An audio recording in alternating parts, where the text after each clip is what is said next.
Alors le temple a été construit et le temple a été même inauguré.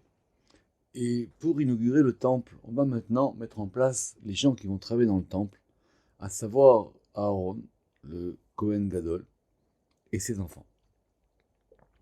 Et il y a une cérémonie un peu particulière qui va avoir lieu à la fin de la paracha, donc dans tout le chapitre 8, qui est que à chaque fois qu'on a fini de construire un élément du Mishkan, à chaque fois qu'on veut le mettre en fonction, qu'on veut qu'il soit en dynamique, on va mettre sur lui une huile spéciale qui s'appelle la Shemen HaMishra.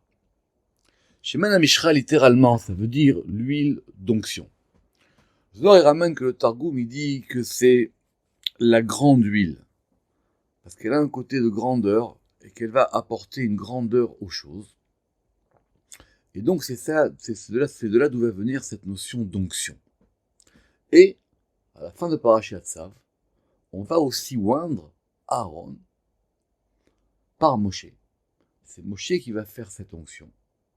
Et sur Aaron, pour qu'effectivement il puisse commencer le travail. C'est quoi cette notion d'onction?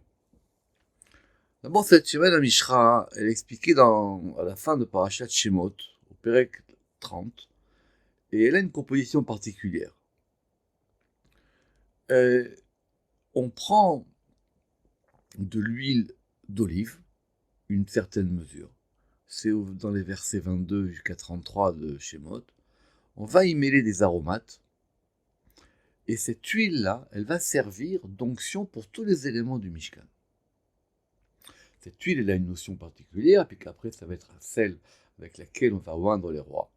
Et elle servira jusqu'à la fin du premier temple, parce qu'elle va faire partie de ces éléments que le roi Salomon, il a cachés, pour pas qu'on les retrouve, qui sont des éléments très très secrets, et qu'on retrouvera, si Dieu veut, au temps du Mashiach. Le Zohar, évidemment, se pose la question de à quoi ça sert, et pourquoi cette étape, elle est tellement importante. À tel point qu'il est interdit de la reproduire, il est interdit de s'en servir pour des personnes qui ne sont pas aptes. Pourquoi est-ce qu'on va dans le Mishkan mettre cette huile sur chacun des ustensiles, sur le Mishkan lui-même? C'est même un miracle, puisqu'il y avait très peu d'huile, et cette huile a servi à oindre tout, et même sur les personnes.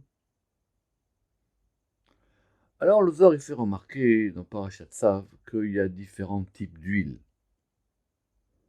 mais que l'huile, pour commencer, c'est quelque chose qui va amener la Beracha.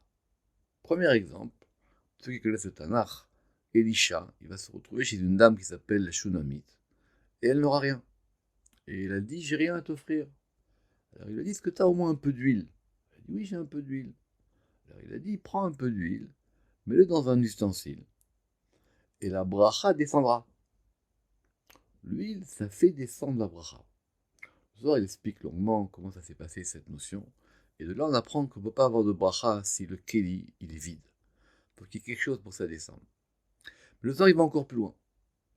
Le Zohar, il va expliquer que l'huile, c'est quelque chose qui descend. C'est un flux. Et ce flux, il descend. Il y a même un verset qui dit que c'est comme un flux qui descend sur la barbe. C'est expliqué aussi dans la Hydra Rabbah. Et ce flux qui descend, c'est un flux de Beracha. Et ce flux de Beracha qui descend, il va permettre à la chose d'agir. Concrètement, si on a juste un temple avec des ustensiles et du personnel, ça s'appelle une routine, ça s'appelle quelque chose qui est en route. Mais il faut d'abord qu'il reçoive une onction. Et cette onction, elle est liée, elle s'appelle Shemen HaMishra. Elle provient d'un degré de sainteté. Elle va apporter une sainteté sur les choses. Or, la sainteté, c'est quelque chose de fluide. C'est un fluide qui passe. C'est un fluide qui passe, c'est un fluide qui descend. Ça provient d'ailleurs, dira le Zohar, de la Chorma. La sagesse, c'est pareil. L'huile, elle vient de Chorma. Parce que c'est un flux qui va descendre et qui va faire que chaque élément du temple, y compris même le Kohen Gadol, le Zohar pose la question, il dit, mais pourquoi est-ce que c'est Moshe qui le fait? Moshe, il est Lévi.